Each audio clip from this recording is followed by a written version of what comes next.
Welcome to today's episode of Talk Your Abs Off. I'm your host, Abby Clapper, and today I'm diving headfirst into the world of cold plunges, sometimes called ice baths, and cryotherapy.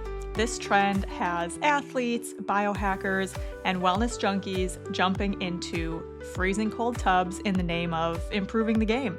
But can it really boost recovery, sharpen your focus, and reduce inflammation? Is it just a trend, or does the science really back it up? I'm here to hopefully tell you that. Dr. Gabe Mirkin, who founded the R.I.C.E protocol for injuries, that's rest, ice, compression, and elevation, back in 1978, he withdrew the ice portion in 2014 due to evidence that it might actually delay healing. So does that mean that we might need to think a little bit more critically about the new trend of cold plunges? If you have seen Olympic athletes, football players, CrossFit athletes hopping into a frozen pool, maybe after an event, then you've seen a cold plunge. They are incredibly popular right now, and I've been in the fitness space for some time and have already seen a lot of trends rise and fall in the span of just a few years. But recently, cold plunges have really caught my attention. So, to explain a little bit about cold plunges and cryotherapy, cold plunges are ice baths that are usually between 46 and 59 degrees Fahrenheit or 8 to 15 degrees Celsius. It's used for muscle recovery and other physical benefits within that temperature range. At the temperature range of 60 to 68 degrees Fahrenheit or 15.5 to 20 degrees Celsius, it's used for mental well-being. Some articles that I saw said that there are cold plunges that are actually even colder. And the recommended time that is usually spent in a cold plunge or an ice bath is between 1 and 15 minutes, depending on the experience that the participant wants and their goals. Now, when we talk about cryotherapy is also, it's a whole body cryotherapy chamber that uses liquid nitrogen. And this typically ranges, this is going to sound crazy, it typically ranges from negative 200 degrees Fahrenheit to negative 300 degrees Fahrenheit. Now, localized cryotherapy treatments are a little bit more mild, usually between negative 100 and 150 degrees Fahrenheit. These cryotherapy sessions only last a very short time, 2 to 3 minutes. And from what I saw, it seems to focus more on the effects of the skin, while cold plunges focus more on the body as a whole. There's not a lot of research, because I've been researching all of this. There's not a lot of research that supports the claims from cryotherapy yet, so I will be interested to see more about that in the future. Now, my initial thoughts, based on my education and experience before doing any extra research, led me to believe that cold plunges could be unsafe for a lot of people for many different reasons. And I would recommend that everyone talks to their doctor before using an ice bath or a cold plunge or cryotherapy. There are many different conditions that can be affected that someone might not even know that they have before they hop into an ice bath. Some of those conditions that you might or might not know that you have before you hop into one are heart conditions, high blood pressure, history of stroke, peripheral vascular disease, Raynaud's or other circulatory issues, diabetes, open wounds, and peripheral neuropathy, just to name a few. So it will also constrict your blood vessels, and don't we want blood to get to the muscles? I think we do. And also potentially hyperventilation. These are just, off the top of my head, things that I think if someone is dealing with any of these issues, it is very important to get doctor's clearance. Everyone should use doctor's clearance before getting into an ice bath, healthy or not, because you never know. But these are just some of the things that came to mind when I see people hopping into an ice bath, something that I personally have never done. And we'll get into that a little bit more. Now, I totally understand the desire behind ice baths and the trendiness around them, right? The benefits that are promoted around ice baths are amazing, right?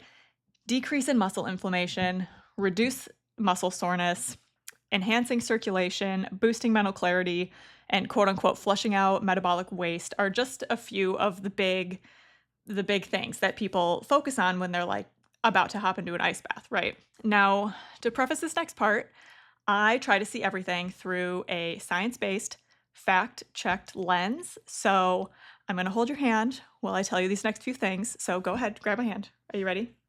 Okay, muscles do indeed become inflamed, and inflammation is not always a bad thing. So let's imagine that your muscles are like rubber bands. When you exercise and you're pulling these rubber bands over and over, and this leads to tiny little tears in your muscles, which is good and normal. It's what we want. It's a part of how you get stronger. So then your body sees those tiny tears and says, okay, it is time to fix this. We got to wrap this up. So it sends these little helpers like white blood cells and proteins to repair your muscles. And that process is called inflammation. So if you exercise, if you work out, inflammation is happening in your body, and it is a good thing. It is okay. There obviously is bad inflammation, right? When we get an excess of white blood cells, when we're sick or have an infection or things like that. But this specific kind of inflammation is not bad. It's actually like your body's repair crew showing up with tools and supplies and helping to fix you. So while they're working, you might feel sore or stiff. And that soreness actually has a name. You might have heard of it before. It's called DOMS, DOMS, which stands for delayed onset muscle soreness. And it usually shows up 1 to 2 days after you exercise. I know for me, if I hit legs hard the next day and the next day after that, like I feel it in my legs. You know, when you go to sit down and stand up out of a chair and your legs are like, oh, yeah, you feel that? You did some work. That's what that is, right? Depending on how intensely you worked. It might be more intense, less intense, this delayed onset muscle soreness that you're feeling, but that's essentially what it is. Now, what's happening with this inflammation in your muscles after exercise is, first of all, so the white blood cells, like we talked about in when you have an infection and there's an abundance of them, that could be bad. Well, in this inflammation, when your muscles are repairing themselves, these white blood cells, specifically neutrophils and macrophages, they clean up the damaged tissue and they start the healing process. So it's a process, right? After the white blood cells come in, there are these little things called cytokines, and these are messengers that tell your body, hey, we need some help over here, and they trigger more inflammation so that the healing can happen. The prostaglandins are chemicals that help increase blood flow to the sore area and kind of make you feel that pain and soreness so that you know to rest, right? When we're sore, we're not immediately the next day trying to go out and if your legs are sore and hitting legs again, if you're feeling bad, right? We don't want to do that. We want to allow the body to rest and recover so that this process can really do what it needs to do to repair our muscles and make them stronger so that we can keep improving as we continue to age and as we work out. Finally, in this process, satellite cells, which are special muscle stem cells that come in, they multiply and help to rebuild the torn muscle fibers to be stronger than before. So you see how inflammation is necessary? Cool. Are you still with me? Great. Let's move on. So another one of the claims that I want to shed some light on is the flushing of metabolic waste, right? So our body actually does that on its own already. It doesn't really need any external help. So some of the examples of flushing metabolic waste would be when the kidneys filter the blood and removing waste and excess fluid to form urine. And the liver processes and converts harmful substances into less toxic forms that can then be excreted. Our lungs expel carbon dioxide through breathing. The skin releases some toxins through sweat. And the lymphatic system also plays a role. So draining fluids and waste products from tissues and transporting them to be processed and eliminated. Now, obviously, there are some special conditions that might require something that the body can't do on its own, but that is a question for your doctor and not the frozen ice bath. Now, on to some of the benefits that I can understand and get behind. The reduction in muscle soreness. So it does delay the work of those fixer-uppers, that whole process of inflammation that I just talked about.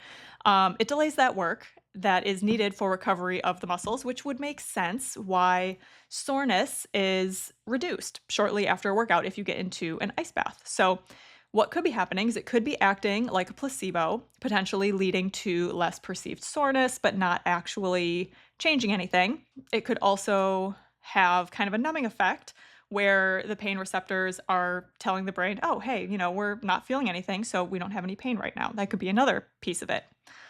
One of the other claims is the boost in mental clarity and resiliency. As someone who struggled with mental health, I can totally get behind this and understand it. Now, when I think of an ice bath and I think about if I were to get into one, hyperventilation can absolutely lead to triggering like a panic attack, right? If you can't control your breathing. That's like one of the fears that I have about it. However, an article from Stanford University actually explained that due to the discomfort in the body once you get into an ice bath, the endorphins, which are your natural pain relievers, along with norepinephrine, which is that fight or flight feeling that you feel sometimes, are released in the brain to help regulate the body. And cryotherapy actually claims this benefit as well for the same reasons. So a lot of times if you see videos of people doing an ice bath, you'll see them start to have really shallow breath while they're in the pool. But then the longer they sit in there, they take big, deep breaths, and you can see them kind of start to regulate their breathing, regulate their nervous system. So I can absolutely see the benefit of testing your mental resiliency to be able to calm yourself down in a period of discomfort and something that might be anxiety inducing. Now, as far as cryotherapy goes, I will admit I don't know as much about cryotherapy as I do about cold plunges. So along with that, not a lot of research has been done on full body cryotherapy. So there's not a lot of solid evidence to its benefits. A ton of claims, but I haven't seen a lot to back those claims up. So there was one article that mentioned that people with rheumatoid arthritis were feeling less pain after cryotherapy sessions, which could also bring us back to that perception of pain due to numbing the area and blocking the potential pain signals from the brain. So, like I said, cryotherapy claims many of the same benefits as cold plunges, and I'm interested to see more research as it comes out. I always am. But did you know that if you yourself or if you know someone who has had a wart frozen off, that is also considered cryotherapy? I thought that was really interesting. And obviously that is more localized, but used under a doctor's care, who knows what else cryotherapy can help with. Like I said, I've seen a lot of claims for helping skin, helping metabolism, speed up metabolism, things like that. I can't say that those are well backed up by any research at the moment, but again, you never know. So do you remember Dr. Gabe Mirkin, the founder of the R.I.C.E protocol from the beginning of the episode? You may have been wondering, well, Abby, if I can't ice an injury, what should I do instead? Well, I am so glad you asked. Actually, I just learned this when I was looking through the research for this, but there are actually two different protocols that have risen from this reduction in the use of ice for an injury. So they're called, it's very funny. The first one is called MEAT, and the second one is called Peace and Love. And I'm going to break down those acronyms. So MEAT stands for M is for movement, E is for exercise, A is for analgesia, which means anti-inflammatory medications, and T stands for therapy or treatment. And that is referencing exercise, dry needling, massage, different things like that. The only concern that I have with this is that by taking anti-inflammatory medications, you're essentially doing the same thing that ice would be doing, and that would be delaying the inflammation from doing its job right away. However, if you're in pain and you are there's a lot of inflammation, it's a pretty serious injury, like obviously anti-inflammatory medications, they have their place. And so does ice, honestly, right? So if someone's really uncomfortable and they hurt themselves and they want a little bit of relief, I'm not going to tell someone not to use ice. So just keeping that in mind, you get to choose for yourself what you want to do. This is just information, and then you get to decide where you take it. So the second acronym is going to be the Peace and Love acronym. It's a really long acronym. I am very shocked by this, but anyways, it stands for, we'll go through peace first. So peace, the P stands for protect. So limiting movement for 1 to 3 days to reduce further damage. The E stands for elevate, raise the injury above the heart to reduce swelling. A is for avoid anti-inflammatories and ice, very interesting, to let the body's natural inflammation promote healing. C is compression, using a bandage or taping to limit the swelling in that area. And E is educate. So if someone gets hurt and there's, you go to your physical therapist, you go to a doctor, that person would take the time to educate on here's your injury, here's how it happened, and here's how you can move forward. Now, the love portion of it, that was peace. Now we're on to love and peace and love. L is for load, so gradual reintroduction of movement and mechanical stress. So this is like post-injury, right? The O is for optimism. A positive mindset can significantly impact your recovery outcomes. The V is for vascularization. Cardiovascular exercise can improve circulation and support healing while boosting overall physical function. Now, again, we have to be careful if, we might want to avoid using that area of the body depending on what the injury is.